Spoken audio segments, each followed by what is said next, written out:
네, 김기현 국민의힘 대표가 취임 이틀째를 맞이했습니다. 당내 화합과 단합을 역설했지만 무엇보다 야당과의 관계 정상화가 시급한 상황으로 보이는데요. 김기현 대표 앞에 놓인 과제도 적지 않습니다. 정치 한수 이재호 국민의힘 상임고문 모시고 새 지도부를 향한 당부와 조언 들어보겠습니다. 안녕하십니까? 예. 예. 자, 지난주에 이 시간에 나오셔서 예. 국민의힘 전당대회가 2차까지 갔으면 좋겠다 이런 희망 섞인 전망을 좀 해주셨었는데 결과는 1차로 김기현 대표의 압도적인 승리로 끝났습니다. 전당대회 전체 총평을 좀 해주신다면요. 예, 뭐 1차 전에 과반 넘어서 끝났기 때문에 당원들의 뜻이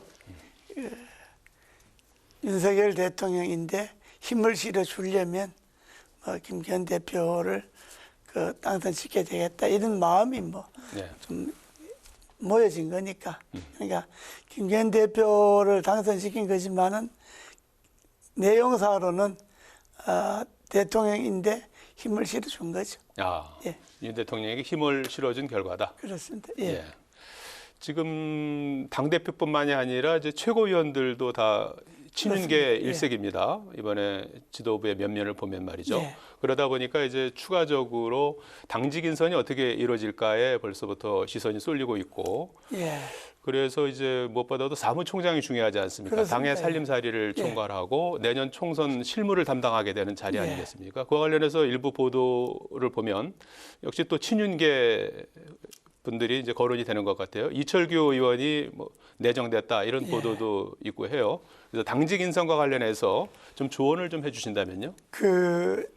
정권 교체하고 첫 해 1년 차에 열리는 전당대회니까 대개 다 대통령의 의중대로 당이 움직이죠. 그러니까 또 이번엔 또 여러 잡음도 있었지만은 또 대통령실에서 직접 간접적으로 다 개입을 해서 그 전당대회를 정리를 한 셈이니까 당원들도 그 뜻을 크게 거스르지 않았으니까 이제 그렇게 본다면 대표와 최고위원들은 그 용산 대통령실에서 희망하는 사람들이 다 된 거니까 이제 문제는 과제가 이제 단합하고 화합이잖아요. 이게 낙선자가 3명이 안철수, 천하람, 황교안 3사람이 얻은 표를 합하면 47% 정도 되잖아요. 그러면 국민의힘에는 주류가 한 50%, 53%가 되고 비주류가 한 47% 된다 이렇게 봐야 안 되겠습니까?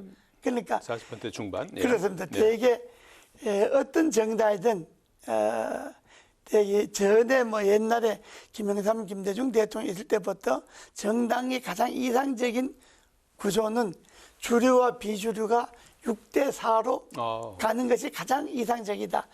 그렇게 하고 또 그분들은 그걸 실천도 했어요.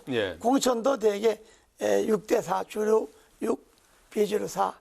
이렇게 해야 당이 잡음이 없이 서로 내부적으로 왔다 갔다 해도 당이 큰 탈 없이 하나로 간다. 그렇게 했거든요.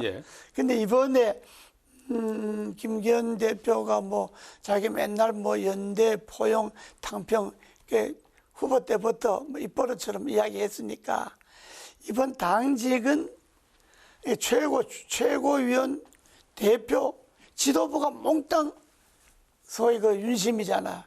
대통령 직계죠, 직계. 그러니까 나머지 당직은 당직주의 핵심이 이제 당 3역을해서 총장, 정책의장, 대변인. 원내대표? 그렇지. 총장, 원내대표, 정책의장. 요 세 자리가 그게 이제 대변인도 이제 그렇죠. 포함시킬 수 있을 거예요. 당 3역, 4역인데 이걸 몽땅 친윤 쪽에서 독식하면 안 될 거예요. 이걸 그 주에 한 2자리 정도는 이번에 낙선된 사람들 쪽에 좀 추천을 좀 의뢰를 하고 안철수 대표에게도 안 대표가 사무총장을 추천하라든지 예. 원내대표를 원내대표 선거하는 거니까. 예. 그러나 뭐 아무래도 또 대통령실의 의중 따라 안 가겠습니까? 그러니까 그렇게 해서 비주류를 적극 당직을 통해서 끌어안는 예. 이런 모습을 보여줘야 될 거예요. 그렇군요. 예, 그래야지 뭐 우리가 당권 잡았으니까 당직 투쟁 우리끼리 한다 이래 되면 예. 당이 좀 시끄러워지죠. 예, 6대 4의 비율로 좀 안배가 됐으면 좋겠다. 예. 그리고 당직과 관련해서는 사무총장, 뭐 원내대표, 정책위의장 예. 이 가운데서 한 2개 정도는 이른바 당 대표에 나서서 낙선된 분들의 추천을 받아서 비주류로 임명하는 것이 바람직하겠다. 그렇습니다. 이렇게 뭐 좀 그것도 말씀하시죠. 방법이죠. 뭐 전에도 다 대들 그렇게들 해왔어요. 예, 대표가 되면 그러고 네, 지금 김기현 대표의 첫 번째 과제가 당내 화합이잖아요. 그렇습니다. 이게 뭐 본인 스스로도 연포탕 하시겠다고 그렇습니다. 하셨으니까요. 비주류가 47%나 되는데 예, 그러니까 뭐 지금 뭐 윤석열 정부의 성공 뭐 운운하고 내년 총선 승리 운운하고 네. 그건 뭐 당연히 가야 되는 거지만 네. 그러나 지금 거기에 몰두하기 때가 아니고 지금 우선 당내부터 화합과 단합으로 다져놓고 네. 그 다음에는 야당과 협치를 다져야 됩니다. 예, 그동안에 야당과 협치가 대통령실도 그렇고 여당 지도부도 그렇고 안 됐지 않습니까? 네, 지금 야당이 어렵지 않습니까? 이재명 사건 때 어려우니까 야당이 어려울 때 여당의 손을 내밀어서 예. 협치를 좀 더 강화해야 예. 그렇게 해야 국회가 좀 원만하게 되지요. 예, 당 내부적으로는 통합 그리고 야당과는 협치. 그렇습니다. 당 내부적으로는 이제 당직 개편이 첫 단추가 되고 예. 거기서 이제 비주류를 많이 좀 배려해야 된다. 그렇습니다. 이렇게 예. 될 것 같아요. 어쨌든 김기현 신임 당 대표가 선출되면서 이제 당정 일체가 된 셈 아니겠습니까? 그리고 예. 이제 뭐 당장의 이제 당직 개편 이런 것들도 다 이제 결국은 내년 이제 총선을 염두에 두고 움직이는 거 아니겠습니까? 그렇겠습니다. 내년 총선은 이제 윤석열 정부가 2년이 지나서 3년 차에 접어드는 시점에서 중간 평가 성격을 띠게 될 것 예. 같아요. 예. 그래서 구도는 뭐 여당 입장에서는 안정론을 예. 내세울 것 같고 야당 입장에서는 심판론을 내세우는 그런 구도가 되지 않을까. 물론 이제 뭐 언어는 좀 그렇겠죠. 달라질 수 그렇습니다. 있겠습니다만은 어떻게 전망하십니까? 그렇습니다. 지금 이 국민의힘이 지금 윤석열 정부 들어서 1년도 안에 야당을 겪어봤지 않습니까? 그렇습니다. 그러니까 하나도 되는 게 없지 않습니까? 인사고 뭐 정책이 관해. 그거는 국민의힘도 책임이 있어요. 야당이 다수만 믿고 횡포가 우선 책임이지만 그러나 여당도 협치를 좀 더 실질적으로 좀 자주 만나고 지도부 간에도 자주 만나고 좀 양보도 하고 타협도 하고 좀 이렇게 적극적으로 좀 했어야 되거든요. 예. 그러니까 야당과 협치를 적극적으로 안 하니까 예. 야당은 뭐 어차피 자기들 다수니까 힘자랑하는 거니까 끌려다닐 수밖에 없죠. 예. 그러니까 내년 총선에는 적어도 뭐 여당이 과반은 못 얻는다 하더라도 야당보다 단 몇 석이라도 더 얻어야죠. 예. 지금 민주당보다가 일당. 예. 단 몇 석이라도 더 얻어서 예. 그래서 일당 위치를 가져야 되니까 예. 그렇지 않으면 완전히 내년 총선 끝나고 대통령 임기 나머지 3년 내로 가는 것이 만약에 지금처럼 여당이 다수가 되어버리면 또 끌려다니잖아요. 예. 그러면 사실 윤석열 정부는 아무것도 하는 게 없는 그냥 그야말로 형식적인 정권이 되어버리니까 예. 이번에 여당 내년 총선이 거의 사활이 걸린 거죠. 그렇기 예. 때문에 중요한 거는 당 내부를 다져야 되는 겁니다. 예. 당 내부를 다지고 그리고 야당과 협치해서 국회를 원만하게 이끌어가고 예. 그래야 국민들이 여당이 저 정도면 지도력이 있다. 예. 정치력이 있다. 믿어도 되겠다. 예. 이렇게 국민들에게 안심을 줘야 한 표라도 더 나오지. 예. 이거 뭐 하는 거 보니까 여당이나 야당이나 이거 저건 뭐 희망을 갖기는 어렵다. 이렇게 되면 그렇게 많은 의석이 나오겠습니까? 예. 알겠습니다. 여든 야든 앞으로 하기에 달렸군요. 그렇습니다. 예. 지금 그 야당 상황도 좀 짚어봐야 될 것 같은데요. 민주당이 지금 당내 계파 갈등이 이제 상당히 좀 심각한 그런 예. 상황까지 갔다가 지금은 약간 좀 숨고르기에 들어가 있어요. 그렇습니다. 그 대표도 이제 의원들 만나고 원내대표도 의원들 만나면서 예. 이제 숨고르기에 들어간 양상이었는데 어제 또 뜻밖의 소식이 전해졌지 않습니까? 그렇습니다. 예. 이재명 대표의 도지사 시절 비서실장이 예. 극단적 선택을 했어요. 6장의 유서가 있었다고 예. 하고 성남 FC 사건 관련해서 한 차례 검찰 조사를 받았고 예. 특히 김성태 전 쌍방울 그룹 회장 모친상에 이제 본인이 다녀온 것이 재판 과정에서 드러나면서 심리적으로 상당히 스트레스를 받았다. 뭐 이렇게 해서 조금씩 이제 소식이 들려오고 있는데 이와 관련해서 이제 국민의 이 힘은 죽음의 정치를 멈추라. 이재명 대표가 책임져라. 이렇게 요구를 했고 이재명 대표는 검찰의 압박 수사 때문이다. 죽음을 정치에 활용하지 말라. 이렇게 해서 이제 목소리를 높였어요. 이 문제는 어떻게 보십니까? 그렇습니다. 그거는 물론 뭐 여당이나 야당이나 자기 당의 입장에서 다 그렇게 말할 수가 있는데 예. 민주당 문제의 해결은 예. 어느 누구도 해결할 수가 없습니다. 이재명 대표 본인이 많이 해결할 수가 있지. 뭐 민주당에 있는 뭐 비주류, 소위 비명계 비주류든 뭐 국민의힘이 압박이든 다 소용없고 예. 이재명 대표 본인이 이쯤 됐으면 뭐 이제 기소도 곧 될 것 아닙니까? 예. 기소도 곧 됐고 지금 선거법 재판도 받고 있고 또 뭐 쌍방울이나 대북 송금 문제 또 조사하들 거고 예. 이게 아주 많이 남아있기 때문에 예. 그 모든 걸 전부 정치 탄압 내지 정치 보복으로 돌릴 수가 없잖아요. 예. 이거는 뭐 문재인 정권 때부터 수사를 해온 거니까 거의 3년에 걸쳐 수사를 해왔던 것이기 때문에 예. 국민들은 다 이재명 대표가 뭔가 있다 이렇게 믿고 있는 거거든요. 예. 그러니까 게다가 또 주변에 벌써 5명이나 참 극단 선택을 하고 그랬으니까 예. 막 이쯤 되면 이재명 대표 본인이 민주당을 위해서나 우리 정치 한국 정치의 좀 발전을 위해서나 이재명 대표가 결단할 때가 됐죠. 예. 할 때가 됐는데 그러나 뭐 그 남의당 이야기고 또 뭐 당사자가 해야 될 일인데 외부에서 뭐 어떻게 뭐 말할 수는 없겠지만 그러나 우리가 볼 때는 정치를 좀 해본 사람들 입장에서 볼 때는 이 정도 되면 예. 이재명 대표 본인이 좀 한 발 물러서 주는 것이 그게 본인을 위해서도 좋고 본인을 위해서 국민들 보기에도 좀 당당하게 보이고 또 당의 여러 가지 잡음도 좀 청산하고 그러려면 좀 했으면 이재명 대표 본인이 좀 거취를 정해 주는 게 좋습니다. 그 거취라는 것은 이제 당 대표직을 그렇습니다. 내려놓는 예. 걸 말씀하시는 건가요? 예. 그 결자 당대 해지. 예. 임기가 있으니까 예. 그 조건부로 내려놓을 수도 있어요. 내가 예. 검찰에 가서 법원에 가서 무혐의 받으면 예. 무죄를 받으면 다시 돌아오는 조건으로 하고 예. 일단 재판이 끝날 때까지는 대표직을 내려놓겠다. 막 이렇게 해도 돼요. 예. 그러니까 완전히 뭐 떠나는 아이가 그리고 그 대표직을 물러나는 동안에는 예. 민주당에서 뭐 비대위를 만들든지 예. 그 이재명 대표가 있으니까 예. 뭐 전당대회 할 건 없고 비대위를 만들어서 총선을 치르든지 뭐 이재명 대표 그저 법원 예. 재판 끝나는 과정까지 보고 뭐 이런 중재안도 있을 수가 있어요. 예. 우리가 볼 때는 그러니까 어떤 형태로든 민주당 이대로는 어렵습니다. 예, 아주 어렵습니다. 지금 그 고모님하고 이제 비슷한 그 맥락에서 나온 것 같은데요.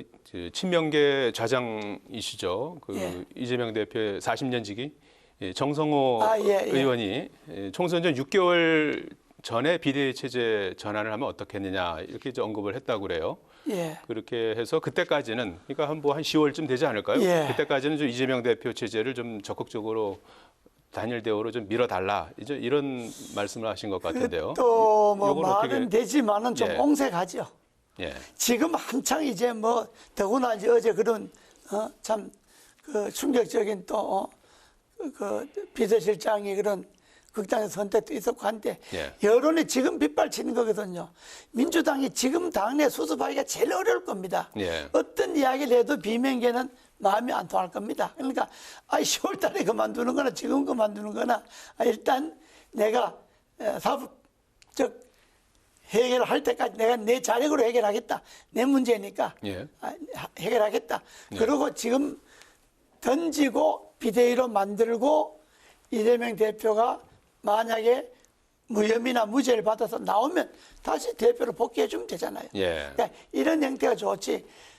총선 6개월 전에 비대위 체제로 갈 때 내놓겠다. 그건 좀 궁색하고요. 좀 예. 엉색하고 그리고 총선 6개월 전에 내놓는 건 늦습니다. 아. 예. 6개월 전이라고 한 그 기간을 잡은 그 배경은 뭐라고 뭐 보십니까? 공천 과제이죠. 아, 공천은 대개 6개월 정도 되면 공천권을 이제 행사하겠다는 공천에 뜻인가요? 들어가기니까. 예. 그거는 그 전까지 뭐 어느 정도 좀 이렇게 예. 정리를 하겠다 이런 건데 예. 그거는 민주당이 해법이 안 될 알겠습니다. 겁니다. 자, 선거제 개편 상황도 좀 끝으로 좀 예. 여쭤봐야 될 것 같은데요. 23일에 전원위원회 그 안건을 통과하는 본회의를 좀 잡아놓고 있어요. 예. 합의를 여야 합의를 했어요. 그래서 이제 23일에는 전원위 구성 안건이 올라갈 것 같은데 그 전에 전제 조건이 정개특위에서 2개의 안건으로 압축을 해달라 예. 하는 걸 전제로 돼 있습니다. 그래서 그 정개특위에 올라갈 2개 안건을 모으는 과정으로 다음 주에 여야 의총을 지금 예. 열어서 의견을 이제 수렴하기로 했어요.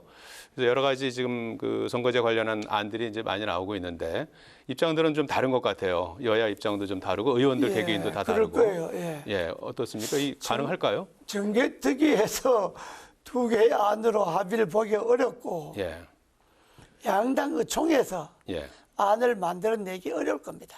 예, 이건 어렵고 뭔가 참 그 의장이 뭐 특단의 조치가 있어서 또 그것도 되게 선거제라 하는 여야가 합의를 봐야 되잖아요. 예, 여당안 따로 야당안 따로 갖고는 이게 안 되죠. 예, 그러니까 여야가 합의를 보려면 여당은 대통령실과 합의를 봐야 되잖아요.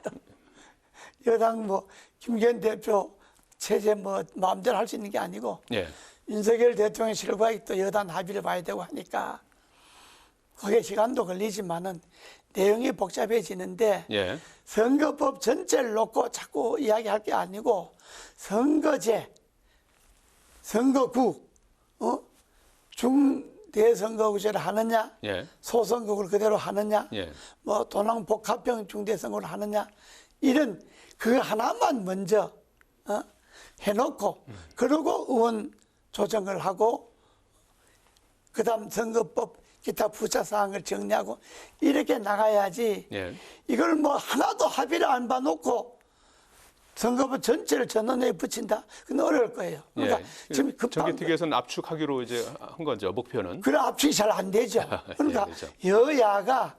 여야가 선거제 하나만이라도 합의를 봐놓고 예, 합의를 봐놓고 그러면 이제 여야가 그 합의된 내용 갖고 각각 의총에서 그 논의하기가 좀 쉽죠. 그래도 아마 의총 들어가면 다 의원들이 자기 입장을 생각하고 발언을 하기 때문에 예. 상당히 어려울 겁니다. 어려울 건데 이번에는 김진표 의장 상당히 의욕을 예. 보이니까 의장이 뭐 상당히 그 의지를 보이니까 뭐 어떤 형태로든 그 전원회의까지 열고 하면 예. 뭐 다음 몇 개라도 만들어내겠죠. 예, 지난번 그 선거제 준현동인 비례대표제가 그렇습니다. 실패했기 때문에 예. 일단 그건 고쳐야 되는 그런 예. 상황이어서 일단 그거부터 해서 이제 하나씩 조금씩 그렇습니다. 손을 그러니까 대야 우선 되는 상황이죠. 예. 여야가 합의하기 쉬운 것부터 예. 지난번에 그 비례대표 준현동제가 뭐 위성정당 예, 만들고 했던 그건 천하의 해결망측한 거니까 예. 그거는 뭐 여야가 다 고치려고 그럴 거니까 예. 그렇게 해서 그거 합의 보고 그다음에 선거구제 합의 보는데 선거구제는 지금 농촌은 인구가 줄지 않습니까? 그렇습니다. 예. 도시는 인구가 늘지 않습니까? 그랬을 때 농촌과 도시의 의원 수의 균형 예. 이런 문제가 또 돌잖아요. 예. 그러니까 그게 그런 것부터 먼저 좀 그거는 아마 선관위의 의견도 좀 들어야 될 거예요. 예. 선관위 의견도. 인구만 대표하면 농촌은 뭐 점점 국회의원 수가 줄어들 텐데 점점 줄죠. 지역을 또 대표하려고 그러면 또 농촌을 또 배려해야 되는 상황. 그러니까 그런 그렇지. 것들이 이제 어떻게 보면 두 마리 토끼를 잡아야 되는 과제여서 지역은 어려운 뭐 문제죠. 인구로 한다 그러면 뭐 20 6만 예. 뭐 한다 그러면 27만 13만, 예, 상한 예. 27, 하한 13만 이렇게 그러죠. 되죠. 예. 27만 한다 그러면 뭐 농촌은 선거구가 뭐 한 도에 한 2개 정도밖에 안 될 거니까 예. 그러니까 13만 한 한다 하더라도 대개 지금 인구 2만 3만짜리 기초자치단체가 많습니다. 그렇습니다. 예. 그러니까 3만짜리를 13만 한다 그래도 10개 시군으로 합쳐야 되잖아요. 뭐 이제 4개, 5개 시군 합쳐야 되잖아요. 그러니까 이게 좀 복잡해질 겁니다. 예. 여야가 좀 먼저 합의할 수 있는 것부터 그렇습니다. 하나씩 예. 하나씩 해서 선거구제 개편을 그렇습니다. 해나가는 것이 필요하다. 시한은 조금 뭐 좀 여유를 갖고 하는 것도 이제 시한은 뭐 될 것 꼭 같고요. 4월까지 그렇습니다. 아니라도. 알겠습니다. 오늘 말씀 여기까지 듣겠습니다. 고맙습니다. 예, 감사합니다. 네, 정치 한수 지금까지 이재호 국민의힘 상임 고문과 함께했습니다.